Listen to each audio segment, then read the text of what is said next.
फिर अभी आप आते हैं जो मूल बात आदरणीय प्रधानमंत्री मोदी जी ने कही। आज उनके पूरे भाषण को मैंने बहुत गौर रूप से सुना और उनके पूरे 1 घंटे के भाषण का 2 उद्देश्य था। पहला उद्देश्य यह था कि उनके बातों को सुनकर ऐसे लग रहा था कि आपके राजनीतिक पूर्वज खुद ब्रिटिश के खिलाफ लड़ रहे थे। ऐसे लग रहा था कि आपके राजनीतिक पूर्वज ने ब्रिटिश के खिलाफ विभिन्न आंदोलनों में भाग लिया। तो ये जो इतिहास को दोबारा लिखने की, रिवाइज करने की जो मंशा आज प्रधानमंत्री मोदी जी के भाषण में मुझे सुनाई दी।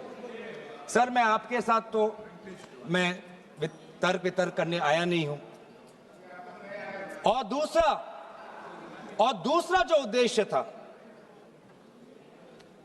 कि एक राजनीतिक रंग इस पूरे वंदे मातरम के चर्चा को देने का था। उन्होंने उजागर किया कांग्रेस वर्किंग कमेटी का और पंडित नेहरू जी का। और ये एक आदत है सर, ये मेरे पास एक टेबल है कि जब जब प्रधानमंत्री मोदी जी किसी भी विषय पे बोलते हैं तो पंडित नेहरू जी का नाम कितने बार लेते हैं और कांग्रेस पार्टी का नाम कितने बार लेते हैं। मैं बस एक ही उदाहरण देना चाहता हूं कि इससे पहले ऑपरेशन सिंदूर का डिबेट में हमने आदरणीय प्रधानमंत्री मोदी जी को सुना। क्या आप जानना चाहेंगे कि पंडित नेहरू का नाम कितने बार उन्होंने लिया? 14 बार। ऑपरेशन सिंदूर पे 14 बार उन्होंने पंडित नेहरू का नाम लिया। और कांग्रेस पार्टी का कितने बार? 50 बार। वैसे ही जब संविधान का 75th एनिवर्सरी मनाया जा रहा था तब 10 बार पंडित नेहरू जी का नाम लिया और 26 बार कांग्रेस पार्टी का। उस प्रकार से जब 2022 में जब राष्ट्रपति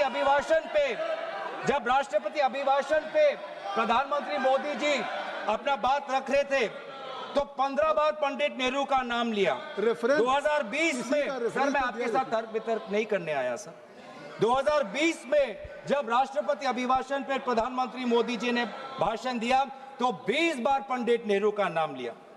तो इसीलिए उनका आज दूसरा उद्देश्य तो मैं समझ गया, लेकिन बड़े विनम्रता से मैं आदरणीय प्रधानमंत्री मोदी जी को मैं कहना चाहता हूं और उनके पूरे मैं दल को कहना चाहता हूं और पूरे इनके ढांचे को कहना चाहता हूं, आप चाहे जितना भी कोशिश कर लो, आप पंडित नेहरू जी के जो उनका योगदान था उस पे एक भी काला दाग आप लगाने में सक्षम नहीं होंगे। आप चाहे पूरे कोशिश कर लो, आप एक भी उन पे काला दाग लगाने में आप सफल नहीं होंगे।